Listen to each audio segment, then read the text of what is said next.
के लिए मुझसे कोई संतान नहीं होता। तब वो अपनी बहन से डाह करने लगी और याकूब से कहा, मुझे भी संतान दे, नहीं तो मर जाऊंगी। तब याकूब ने राहेल से क्रोधित होकर कहा, क्या मैं परमेश्वर हूँ? तेरी कोख तो उसी ने बंद कर रखी है। राहेल ने कहा, अच्छा, मेरी लोड़ी बिल्हा हाजिर है, उसी के पास जा, वो मेरे घुटनों पर जनेगी और उसके द्वारा मेरा भी घर बसेगा। तो उसने उसे अपनी लोड़ी बिल्हा को दिया कि वो उसकी पत्नी हो, और याकूब उसके पास गया। और बिल्हा गर्भवती हुई और याकूब से उसके एक पुत्र उत्पन्न हुआ। और राहेल ने कहा, परमेश्वर ने मेरा न्याय चुकाया और मेरी सुनकर मुझे एक पुत्र दिया, इसलिए उसने उसका नाम दान रखा। और राहेल की लोड़ी बिल्हा फिर गर्भवती हुई और याकूब से एक पुत्र और उत्पन्न हुआ। तब राहेल ने कहा, मैंने अपनी बहन के साथ बड़े बल से लिपटकर मल्लयुद्ध किया और अब जीत गई, सो उसने उसका नाम नप्ताली रखा। जब लिया ने देखा कि मैं जन्ने से रहित हो गई हूँ, तब उसने अपनी लोड़ी जिल्पा को लेकर याकूब की पत्नी होने के लिए दे दिया। और लिया की लोड़ी जिल्पा के भी याकूब से एक पुत्र उत्पन्न हुआ। तब लिया ने कहा, अहो भाग्य, सो उसने उसका नाम गाद रखा। फिर लिया कि लोड़ी जिल्पा के याकूब से एक और पुत्र उत्पन्न हुआ।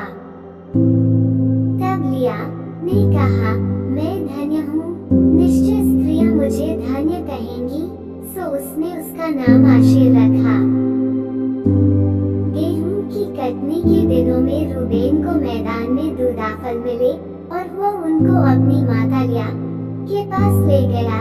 तब राहेल ने लिया से कहा, अपने पुत्र के दूदाफलों में से कुछ मुझे दे।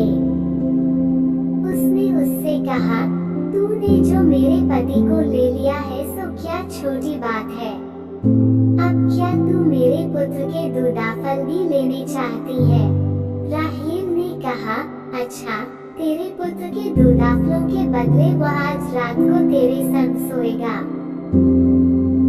सो सांझ को जब याकूब मैदान से आ रहा था, तब लिया उससे भेंट करने को निकली और कहा, तुझे मेरे ही पास आना होगा, क्योंकि मैंने अपने पुत्र के दूदाफल देकर तुझे सचमुच मोल लिया। तब वो उस रात को उसी के संग सोया। तब परमेश्वर ने लिया की सुनी, सो वह गर्भवती हुई और याकूब से उसके 5वां पुत्र उत्पन्न हुआ। तब लिया ने कहा, मैंने जो अपने पति को अपनी लोड़ी दी, इसलिए परमेश्वर ने मुझे मेरी मजूरी दी है, सो उसने उसका नाम इस्साकार रखा। और लिया फिर गर्भवती हुई और याकूब से उसके 6वां पुत्र उत्पन्न हुआ। तब लिया ने कहा, परमेश्वर ने मुझे अच्छा दान दिया है, अब की बार मेरा पति मेरे संग बना रहेगा, क्योंकि मेरे उससे 6 पुत्र उत्पन्न चुके हैं। से उसने उसका नाम जबूलून रखा। तत्पश्चात उसके एक बेटी भी हुई और उसने उसका नाम दीना रखा। और परमेश्वर ने राहेल की भी सुधि ली और उसकी सुनकर उसकी कोख खोली। सो वह गर्भवती हुई और उसके एक पुत्र उत्पन्न हुआ। सो उसने कहा, परमेश्वर ने मेरी नामधराई को दूर कर दिया है। सो उसने ये कहकर उसका नाम यूसुफ रखा कि परमेश्वर मुझे एक पुत्र और भी देगा। जब राहेल से यूसुफ उत्पन्न हुआ, तब याकूब ने लाबान से कहा, मुझे विदा कर कि मैं अपने देश और स्थान को जाऊं। मेरी स्त्रियां और मेरे लड़के वाले, जिनके लिए मैंने तेरी सेवा की है, उन्हें मुझे दे कि मैं चला जाऊं। तू तो जानता है कि मैंने तेरी कैसी सेवा की है। लाबान ने उससे कहा, यदि तेरी दृष्टि में मैंने अनुग्रह पाया है, तो रह जा, क्योंकि मैंने अनुभव अनुभव से जान लिया है कि यहोवा ने तेरे कारण से मुझे आशीष दी है। फिर उसने कहा, तू ठीक बता कि मैं तुझको क्या दूं, और मैं उसे दूंगा।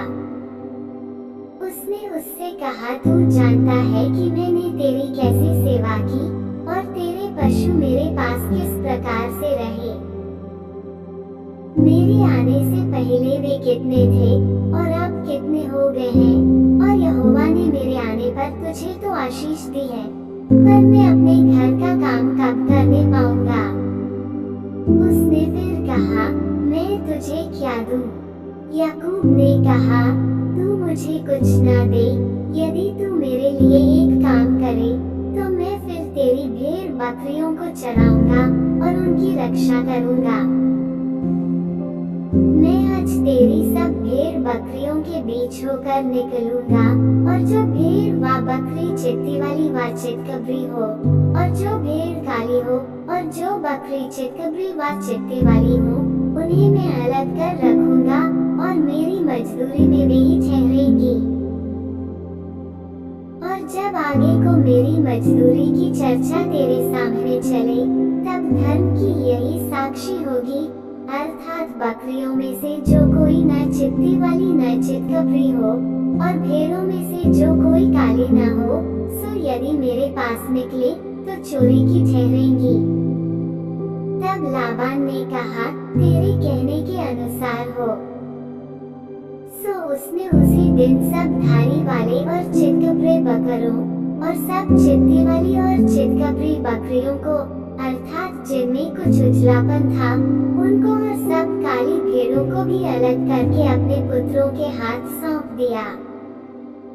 और उसने अपने और याकूब के बीच में 3 दिन के मार्ग का अंतर ठहराया। सो याकूब लाबान की भेड़ बकरियों को चराने लगा। और याकूब ने चिनार और बादाम और अरमोन वृक्षों की हरी हरी छड़ियां लेकर उनके छिलके कहीं कहीं छील के उन्हें धारीदार बना दिया, ऐसी कि उन छड़ियों की सफेदी दिखाई देने लगी। और तब छीली हुई छड़ियों को भेड़ बकरियों के सामने उनके पानी पीने के कठौतों में खड़ा किया, और जब वे पानी पीने के लिए आई तब गाभिन हो गई। और छड़ियों के सामने गाभिन होकर भेड़ बकरियां धारी वाले, चित्ती वाले और चितकबरे बच्चे जनी।